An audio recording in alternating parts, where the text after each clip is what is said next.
जय हिंद दोस्तों, शिव क्लासेज कुंदुर्खी में आपका बहुत बहुत स्वागत है।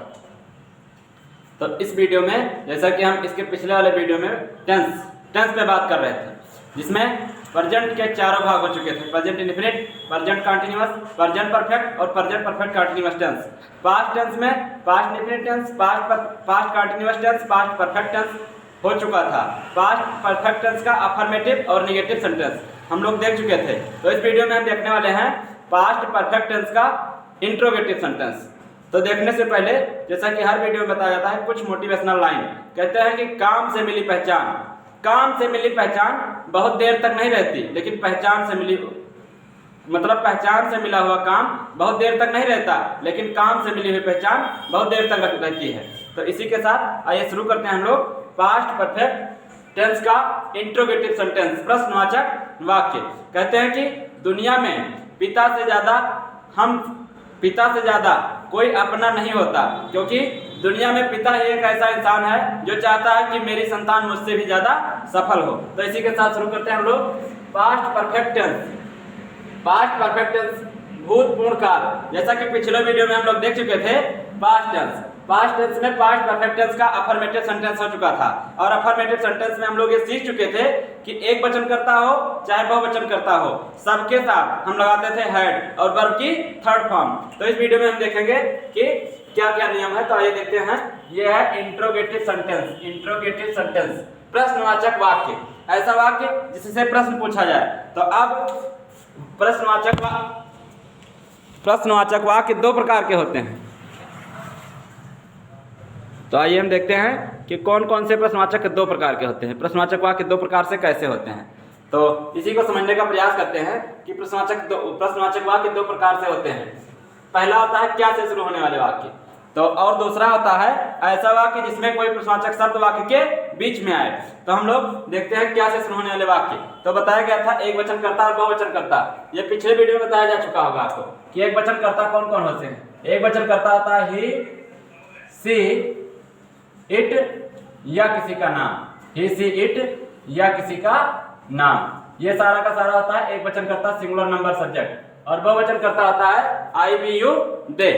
तो अब प्रश्नवाचक वाक्य दो प्रकार के होते हैं। पहला होता है क्या से शुरू होने वाले वाक्य। अब क्या से शुरू होने वाले वाक्य और ऐसा वाक्य जिसमें कोई प्रश्नवाचक शब्द वाक्य के बीच में आता है। तो क्या से शुरू होने वाले वाक्यों में हम क्या करते हैं, हेल्पिंग वर्ब को आगे ले आते हैं, सहायक क्रिया को सबसे पहले लिखते हैं।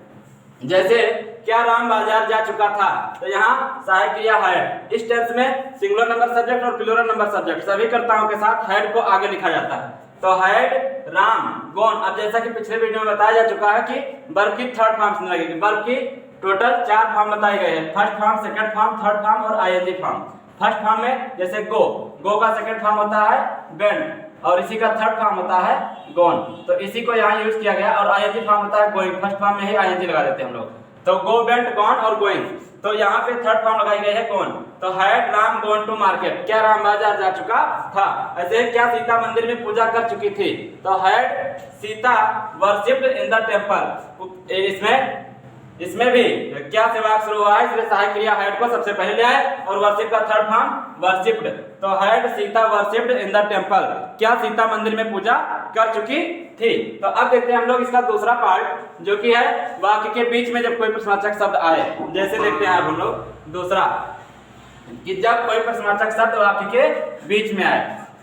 तो आइए देखते हैं इसका दूसरा पार्ट, ये दूसरे पार्ट में क्या बता रहा है। जैसा कि आप लोग हर एक टेंस में देख चुके होंगे कि हर एक टेंस में इंट्रोगेटिव सेंटेंस दो प्रकार का होता है। हर एक टेंस में, चाहे जो टेंस रहा हो, इंट्रोगेटिव सेंटेंस। तो अब देखते हैं जब कोई प्रश्नवाचक शब्द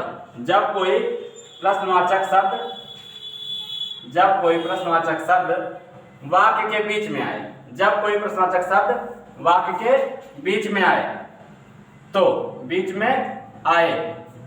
जब कोई प्रश्नवाचक शब्द वाक्य के बीच में आए, तो उस शब्द की अंग्रेजी, किस शब्द की अंग्रेजी, वो शब्द जो वाक्य के बीच में आ रहा है, तो उस शब्द की अंग्रेजी, तो उस शब्द की इंग्लिश सबसे पहले लिखते हैं। तो उस शब्द की इंग्लिश सबसे पहले लिखते हैं, ये दूसरा नियम है। और जैसा कि पिछले वीडियो में बताया जा चुका है कि चाहे कर्ता एक वचन हो चाहे बहुवचन हो। इस टेंस में हमें सिंगुलर नंबर और प्लूरल नंबर सब्जेक्ट से कोई मतलब नहीं। ध्यान ये रखना है कि सभी कर्ताओं के साथ, चाहे कर्ता एक वचन हो या बहुवचन, सबके साथ लगाना है हैड और वर्ब की थर्ड फॉर्म। तो अगर आपने वर्ब की थर्ड फॉर्म और सेकंड फॉर्म नहीं याद की है तो कमेंट सेक्शन में आप बता सकते हैं, वो भी बताने का प्रयास किया जाएगा। तो जब कोई प्रश्नवाचक शब्द वाक्य के बीच में आए तो उस शब्द की अंग्रेजी सबसे पहले लिखते हैं। जैसे राम मंदिर। राम मंदिर कब जा चुका था? राम मंदिर कब जा चुका था? राम मंदिर कब जा चुका था? ये प्रश्नवाचक वाक्य। अब कब जा चुका था तो सबसे पहले इस कब की अंग्रेजी लिखेंगे, क्योंकि नियम कह रहा है कि अगर कोई प्रश्नवाचक शब्द वाक्य के बीच में आ रहा है तो उस शब्द की अंग्रेजी, तो ये प्रश्नवाचक शब्द कब, यही बता रहा है कि पूरा वाक्य प्रश्नवाचक। अगर इसको हटा दिया जाए तो राम मंदिर जा चुका था अफर्मेटिव बन जाएगा। यही इसी कब से पता चल रहा है कि ये इंट्रोगेटिव सेंटेंस है। तो इसी कब को सबसे पहले लिखेंगे। इस कब की अंग्रेजी क्या होगी? व्हेन। तो व्हेन, उसके बाद लगाएंगे हैड, व्हेन हैड, उसके बाद राम, व्हेन हैड राम, और वर्ब की थर्ड फॉर्म गॉन। और कहां जा चुका था?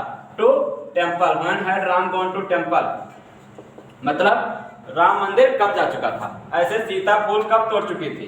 सीता फूल कब तोड़ चुकी थी? सीता फूल कब तोड़ चुकी थी? सीता फूल कब तोड़ चुकी थी। तो इसमें भी कब आया है। कब ना लिख के कोई दूसरा लिखा जाए, जैसे हम लोग लिख रहे हैं क्यों। मान लीजिए लिखा गया क्यों, सीता फूल क्यों तोड़ चुकी थी। तो इस क्यों की अंग्रेजी, इसी क्यों से पता चल रहा है कि इंट्रोगेटिव सेंटेंस है। अगर इसी क्यों को हटा दिया जाए तो बन जाएगा सीता फूल तोड़ चुकी थी, जो कि अफर्मेटिव सेंटेंस हो जाएगा। तो इस क्यों की अंग्रेजी सबसे पहले लिखेंगे, तो लिखेंगे व्हाई, उसके बाद हेल्पिंग वर्ब, और पास्ट परफेक्ट टेंस की हेल्पिंग वर्ब होती है तो बनेगा व्हाई हैड, उसके बाद सीता, व्हाई हैड सीता। अब फूल तोड़ना के लिए होता है प्लक, PLUCK प्लक, और इसी का थर्ड फॉर्म हो जाएगा plucked, PLUCKED plucked. Why had Sita plucked the flower. इस तरह का बनेगा ये प्रश्नवाचक वाक्य, यदि कोई प्रश्नवाचक शब्द वाक्य के बीच में आए तब। अब ये तो रहा सिंपल सेंटेंस, जैसे साधारण वाक्य का इंट्रोगेटिव सेंटेंस। इसी में पास्ट परफेक्ट टेंस में ही हम लोग आगे देखेंगे अगले वीडियो में कि जब प्रिंसिपल क्लॉज और सबऑर्डिनेट क्लॉज, मतलब दो वाक्य बड़े बड़े दे दिए जाएं, जैसे डॉक्टर के आने से पहले मरीज मर चुका था, खाने से पहले डॉक्टर बाजार जा चुका था, या मैं अपने घर से पहुंचने से पहले मंदिर जा चुका था, या ट्रेन पहुंचने से पहले, यात्री के पहुंचने से पहले ट्रेन जा चुकी थी। इस तरह के वाक्य, इनको कहते हैं कि उपवाक्य। उसमें दो उपवाक्य जोड़कर बनाए जाते हैं, प्रिंसिपल क्लॉज मुख्य उपवाक्य और एक सबऑर्डिनेट क्लॉज उपमुख्य उपवाक्य। तो इस तरह के वाक्यों को अगले वीडियो में हम लोग देखेंगे, लेकिन इस वीडियो में साधारण वाक्यों का हमने देखने का प्रयास किया, जैसे कि अफर्मेटिव सेंटेंस और निगेटिव सेंटेंस पिछले वीडियो में हो चुका था। इस वीडियो में हमने देखने का प्रयास किया अफर्मेटिव सेंटेंस, जब कोई वाक्य क्या से शुरू हो रहा है तो उसमें हैड मतलब सहायक क्रिया को सबसे पहले लिख देते हैं, और जब कोई प्रश्नवाचक शब्द वाक्य के बीच में आता है तो उस शब्द की अंग्रेजी सबसे पहले लिखते हैं। तो आइए कुछ और एग्जाम्पल अभी देख लेते हैं इस टेंस के, जैसे अच्छे से समझ में आ जाए। कुछ और एग्जाम्पल इंट्रोगेटिव सेंटेंस का है, जब कोई प्रश्नवाचक शब्द वाक्य के बीच में आया हो उसकी, जैसे सीता, जैसे मैं अपने गांव